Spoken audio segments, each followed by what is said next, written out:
मैदान बिल्कुल साफ था, लेकिन जावेद को लगा कि म्यूनिसिपल कमेटी की लालटेन जो दीवार में गड़ी है उसको घूर रही है। उस चौड़े सहन को, जिस पर नानकशाही ईंटों का ऊंचा नीचा फर्श बना हुआ था, जो दूसरी इमारतों से बिल्कुल अलग थलग था, पार करके वो उस नुक्कड़ वाले मकान तक पहुंचने का बार बार इरादा करता। पर ये लालटेन, जो नकली आंख की तरह हर तरफ टकटकी बांधे देख रही थी, उसके इरादे को डगमगा देती और वो उस बड़ी मोरी के उस तरफ हट जाता, जिसको फांद कर वो सहन को चंद कदमों में तय कर सकता था। सिर्फ चंद कदमों में। जावेद का घर इस जगह से काफ़ी दूर था, पर यह फासला बड़ी तेजी से तय करके वो वहां तक पहुंच गया था। उसके विचारों की गति उसके कदमों की रफ्तार से अधिक तेज थी। रास्ते में उसने बहुत सी चीज़ों पर गौर किया। वो बेवकूफ़ नहीं था। उसे अच्छी तरह मालूम था कि वह एक वेश्या के पास जा रहा है, और उसको इस बात की भी पूरी समझ थी कि वो किस वजह से उसके पास जाना चाहता है। नमस्कार दोस्तों, दुनिया भी चमक दमक से दूर आइए चलते हैं उन पुराने गलियारों की तरफ जहां गए हुए एक अरसा गुजर गया है। कुछ किस्से बाकी थे, शायद उन्हें पूरा करते हैं अपने छोटे से प्रयास से, जिसका नाम है किस्से गलियारों के।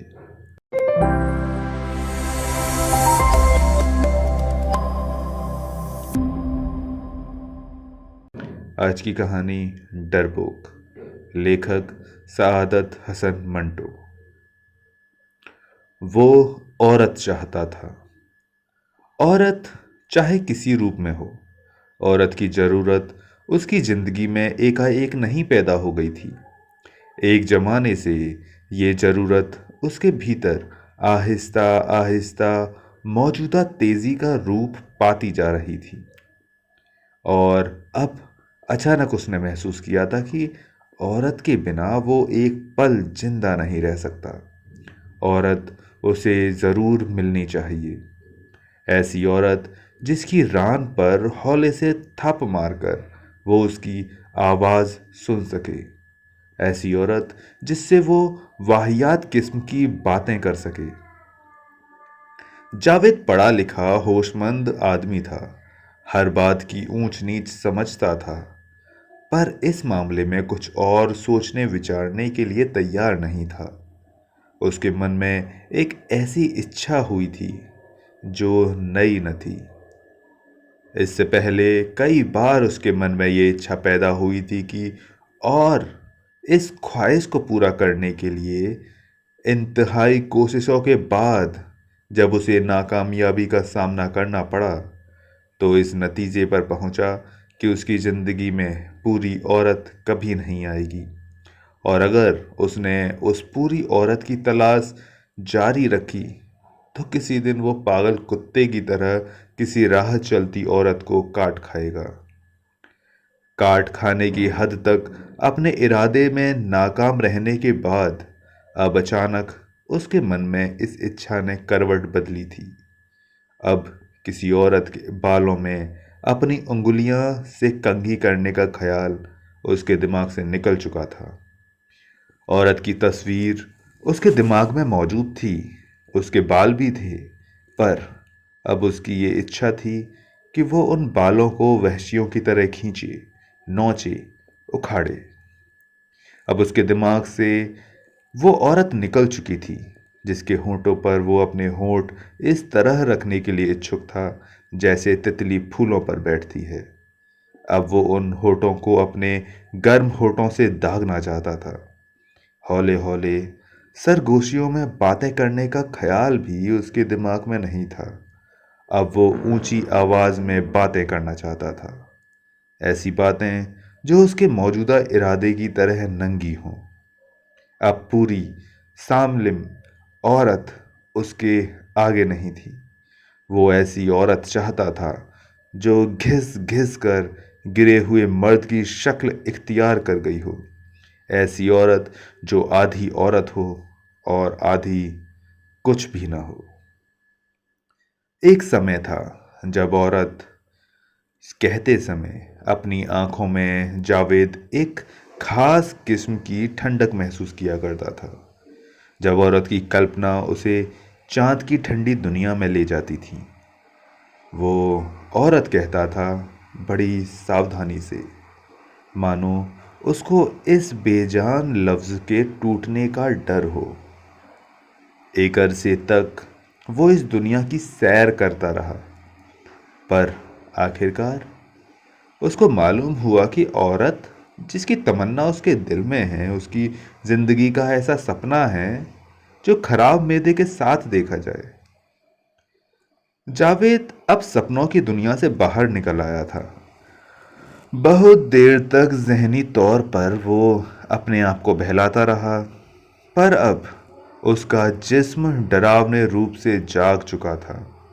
उसकी कल्पना की तेजी ने उसके जिस्मानी एहसासों की नोक पलक कुछ इस ढंग से निकाली थी कि अब जिंदगी उसके लिए सुइयों का बिस्तर बन गई थी। हर ख्याल एक नस्तर बन गया। औरत उसकी नज़रों में ऐसी शक्ल अख्तियार कर गई जिसको वो बयां करना भी चाहे तो न कर सकता था।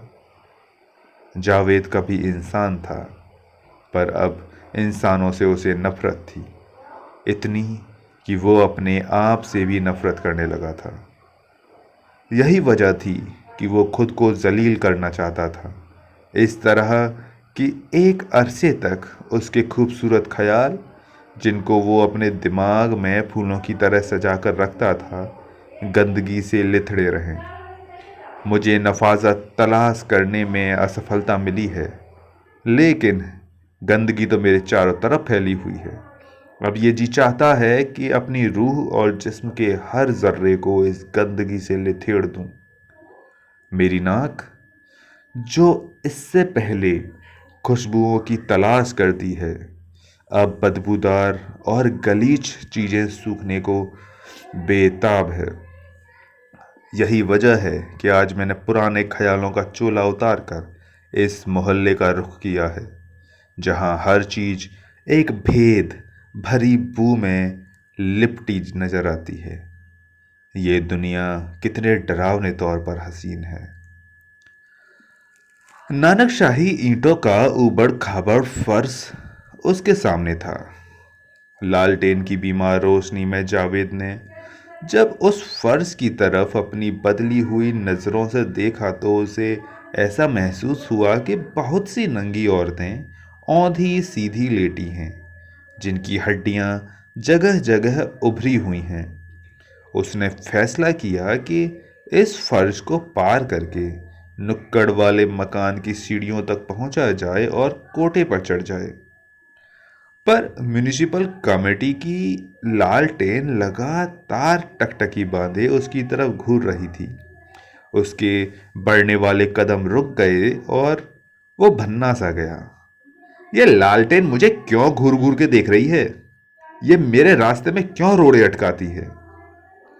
वो जानता था कि ये महज वहम है और असलियत से इसका कोई रिश्ता नहीं, लेकिन फिर भी उसके कदम रुक जाते थे और वो अपने दिल में तमाम भयानक इरादे लिए मोरी के उस पार खड़ा रह जाता था। वो समझता था कि उसकी जिंदगी के 27 बरसों की झिझक जो उसे विरासत में मिली थी, उस लालटेन में जमा हो गई है। ये झिझक, जिसको पुरानी केंचुली की तरह वो अपने घर छोड़ आया था, उससे पहले वहां पहुंच चुकी थी, जहां उसे अपनी जिंदगी का सबसे भद्दा खेल खेलना था। ऐसा खेल जो उसे कीचड़ में लथपथ कर दे, उसकी रूह पर कालीख पोत दे। एक मैली कुचैली औरत उस मकान में रहती थी। उसके पास 4-5 जवान औरतें थीं, जो रात के अंधेरे और दिन के उजाले में यकसां भद्देपन से पेश कराती थी। ये औरतें गंदी मोरी से गलाजत निकालने वाले पंप की तरह दिन रात चलती रहती थीं। जावेद को इस चकले के बारे में उसके दोस्त ने बताया था, जो हुस्न इश्क की लाश कई बार इस कब्रिस्तान में दफन कर चुका था। जावेद से वो कहा करता था, तुम औरत औरत पुकारते हो, औरत है कहाँ? मुझे तो अपनी जिंदगी में सिर्फ एक औरत नजर आई, वो वो मेरी माँ थी। पर्दे वालियां अलबत्ता देखी हैं, पर उनके बारे में सुना भी है। लेकिन जब कभी औरत की जरूरत महसूस होती है, तो मैंने माई जीवा के कोठे को अपना बेहतरीन साथी पाया है। खुदा की कसम, माई जीवा औरत नहीं फरिश्ता है। खुदा उसे कयामत तक जिंदा रखे।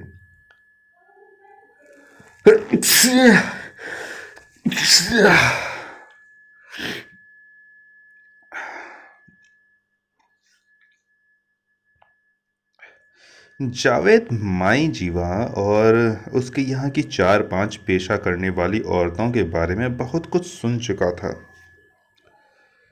उसको मालूम था कि उनमें से एक हर वक्त गहरे रंग के शीशे वाला चश्मा पहने रहती है, इसलिए कि किसी बीमारी की वजह से उसकी आंखें खराब हो चुकी हैं। एक काली कलूटी लौंडिया है जो हर वक्त हंसती रहती है। उसके बारे में जावेद जब सोचता तो अजीबो गरीब तस्वीर उसकी आंखों के सामने खिंच जाती। मुझे ऐसी ही औरत चाहिए जो हर वक्त हंसती रहे। ऐसी औरतों को हंसते ही रहना चाहिए। जब वो हंसती होगी तो उसके काले काले होंठ यूं खुलते होंगे जैसे बदबूदार गंदे पानी में मैले मैले बुलबुले बनकर पड़ते हैं।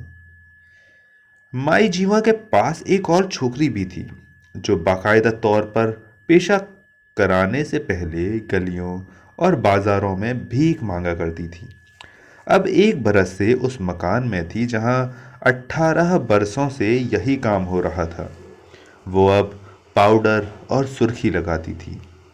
जावेद उसके बारे में सोचता, उसके सुर्खी लगे गाल बिल्कुल दागदार सेबों की तरह होंगी, जो हर कोई खरीद सकता है। उन 4-5 औरतों में से जावेद की नज़र किसी खास पर नहीं थी। मुझे कोई भी मिल जाए, मैं चाहता हूं कि मुझसे दाम लिए जाएं और खट से एक औरत मेरी बगल में थमा दी जाए। 1 सेकंड की देर ना होनी चाहिए। किसी किस्म की बात ना हो, कोई नर्म नाजुक बात मुंह से निकलने न पाए। कदमों की चाप सुनाई दे, दरवाजा खुलने की खड़खड़ाहट पैदा हो, रुपए खनखनाए और आवाज भी आए, पर मुंह बंद रहे। अगर आवाज निकले तो ऐसी जो इंसानी आवाज मालूम हो। मुलाकात हो बिल्कुल हैवानों की तरह। तहजीब के संदूक में ताला लग जाए। थोड़ी देर के लिए ऐसी दुनिया आबाद हो जाए जिसे सूंघने देखने और सुनने के नाजुक एहसास जंग लगे उस तरह की तरह कुंद हो जाए। जावेद बेचैन हो गया। एक उलझन सी उसके दिमाग में पैदा हो गई। इरादा उसके अंदर इतनी शिद्दत पकड़ चुका था कि पहाड़ भी उसके रास्ते में होते तो वो उनसे भिड़ जाता। पर म्यूनिसिपल कमेटी की एक अंधी लालटेन, जिसको हवा का एक झोंका बुझा सकता था, उसके रास्ते में बहुत बुरी तरह बाधक हो गई थी। उसकी बगल में पान वाले की दुकान खुली थी। तेज रोशनी में उसकी छोटी सी दुकान का सामान इतना नुमाया हो रहा था कि बहुत सारी चीजें नजर ही नहीं आती थीं। बिजली के बल्ब के इर्द गिर्द मक्खियां इस अंदाज से उड़ रही थीं जैसे उनके पर बोझिल हो रहे हैं। जावेद ने जब उनकी तरफ देखा तो उसकी उलझन बढ़ गई। वो नहीं चाहता था कि उसको कोई सुस्त रफ्तार चीज नजर आए। कुछ कर गुजरने का इरादा जो वो अपने घर से लेकर यहाँ आया था, उन मक्खियों के साथ बार बार टकराया और वो उसके एहसास से इस कदर परेशान हुआ कि एक तूफान सा दिमाग में मच गया। मैं डरता हूँ, मैं खौफ खाता हूँ। इस लालटेन से मुझे डर लगता है। मेरे तमाम इरादे इसने तबाह कर दिए हैं। मैं डरपोक हूँ। मैं डरपोक हूँ। लानत है मुझ पे। उसने कई लानतें अपने आप पर भेजी, पर जैसा चाहिए वैसा असर न पैदा हुआ। उसके कदम आगे न बढ़ सके। नानकशाही ईंटों का ऊबड़ खाबड़ फर्श उसके सामने लेटा रहा। गर्मियों के दिन थे।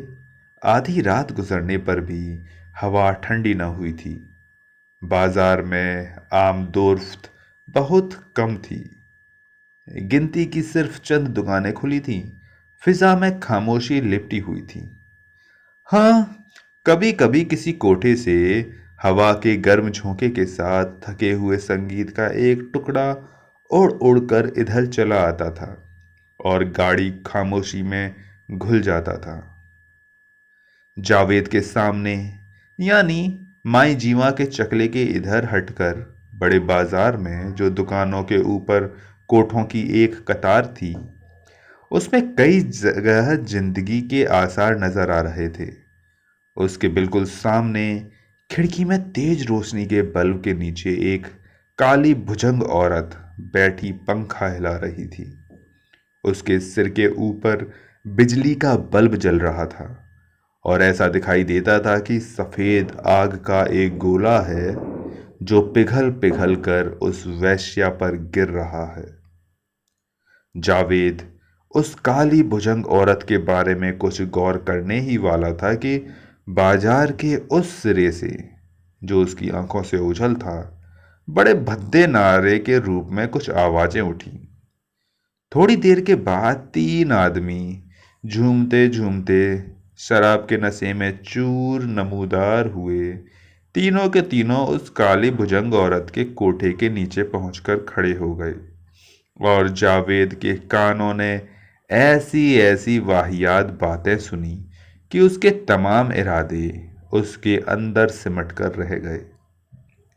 एक शराबी ने, जिसके कदम बहुत अधिक लड़खड़ा रहे थे, अपनी मूछों भरे होठों से बड़ी भद्दी आवाज के साथ एक बोसा नोच कर उस काली वैश्या की तरफ उछाला और ऐसा तंज कसा कि जावेद की सारी हिम्मत पस्त हो गई।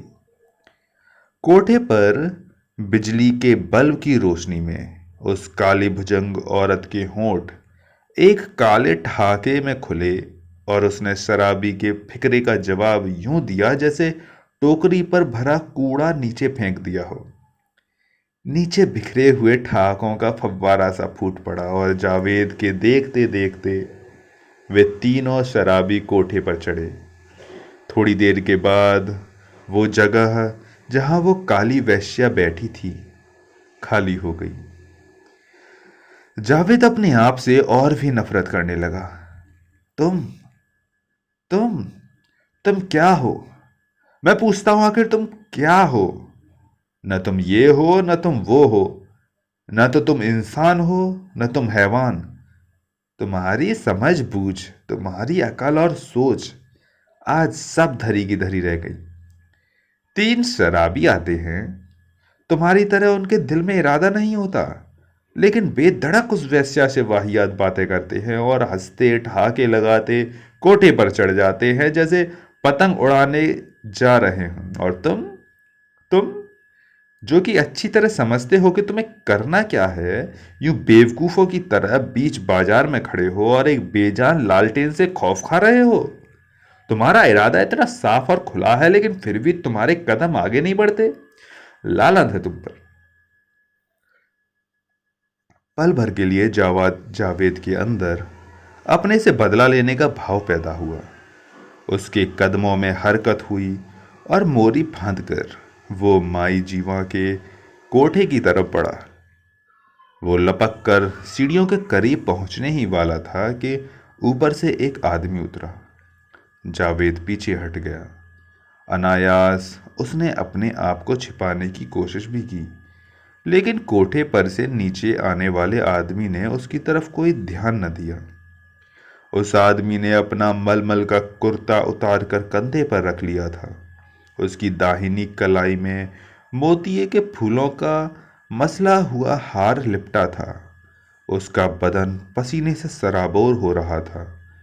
जावेद के वजूद से बेखबर वो अपने तहमत को दोनों हाथों से घुटने तक ऊंचा किए नानकशाही ईंटों का ऊंचा नीचा फर्श पार करके मोरी के उस पार चला गया और जावेद ने सोचना शुरू किया कि उस आदमी ने उसकी तरफ क्यों नहीं देखा। इस बीच उसने लालटेन की तरफ देखा तो वह उसे ये कहती जान पड़ी, तुम कभी अपने मकसद में सफल नहीं हो सकते, इसलिए कि तुम डरपोक हो। याद है तुम्हें पिछले साल बरसात में जब तुमने उस हिंदू लड़की इंदिरा से अपनी मोहब्बत जाहिर करनी चाहिए थी तो तुम्हारे जिस्म में सकत तक नहीं रही थी। कैसे कैसे डरावने ख्याल तुम्हारे मन में पैदा हुए थे। याद है तुमने हिंदू मुस्लिम फसाद के बारे में भी सोचा था और डर गए थे।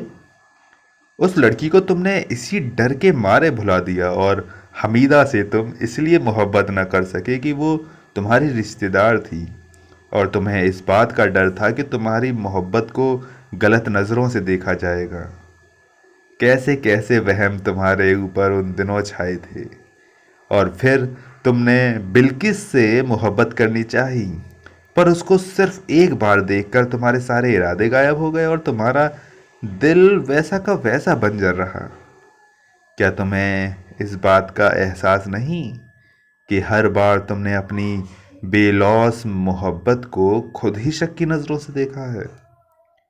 तुम्हें इस बात का कभी पूरी तरह यकीन नहीं आया कि तुम्हारी मोहब्बत ठीक है। तुम हमेशा डरते हो, इस वक्त भी तुम डर रहे हो। यहाँ घरेलू औरतों और लड़कियों का सवाल नहीं, हिंदू मुस्लिम फसाद का भी इस जगह कोई डर नहीं। लेकिन इसके बावजूद तुम कभी उस कोठे पर नहीं जा सकोगे। मैं देखूंगी तुम किस तरह ऊपर जाते हो। जावेद की रही सही हिम्मत भी पस्त हो गई। उसने महसूस किया कि वो सचमुच परले दर्जे का डरपोक है। बीती हुई घटनाएं तेज हवा में रखी हुई किताब के पन्नों की तरह उसके दिमाग में देर तक फड़फड़ाती रहीं और पहली बार उसको इस बात का एहसास बड़ी तेजी के साथ हुआ कि उसके वजूद की बुनियादों में एक ऐसी झिझक बैठी हुई है जिसने उसे काबिले रहम की हद तक डरपोक बना दिया है। सामने सीढ़ियों से किसी के उतरने की आवाज़ आई तो जावेद अपने विचारों से चौंक पड़ा। वही जो गहरे रंग के शीशों वाली ऐनक पहनती थी और जिसके बारे में वो कई बार अपने दोस्त से सुन चुका था, सीढ़ियों के नीचे चबूतरे पर खड़ी थी। जावेद घबरा गया। करीब था कि वो आगे सरक जाए और उसने बड़े भद्दे ढंग से उसे आवाज़ दी, अजी ठहर जाओ मेरी जान, घबराओ नहीं, आओ आओ। उसके बाद उसने पुचकारते हुए कहा, चले आओ, आ जाओ। ये सुनकर जावेद को ऐसा महसूस हुआ कि अगर वो कुछ देर वहाँ ठहरा तो उसकी पीठ में दुम उग आएगी जो उस औरत के पुचकारने पर हिलना शुरू कर देगी। इस एहसास के साथ उसने चबूतरे की तरफ घबराई हुई नज़रों से देखा। माई जीवा के चकले की उस ऐनक चढ़ी लौंडिया ने कुछ इस तरह अपने जिस्म को हरकत दी कि जावेद के तमाम इरादे पके हुए बेरों की तरह झड़ गए। उसने फिर पुचकारा, आओ मेरी जान, आ भी जाओ। जावेद एकदम भागा। बोरी फांद कर जब वो बाजार में पहुंचा तो उसने एक ऐसे ठहाके की आवाज़ सुनी जो खतरनाक तौर पर डरावना था। वो कांप उठा। जब वो अपने घर पहुंचा तो उसके ख्यालों के हजूम में से सहसा एक ख्याल रेंग कर आगे बढ़ा जिसने उसको तसल्ली दी। जावेद, तुम एक बहुत बड़े पाप से बच गए, खुदा का शुक्र मनाओ।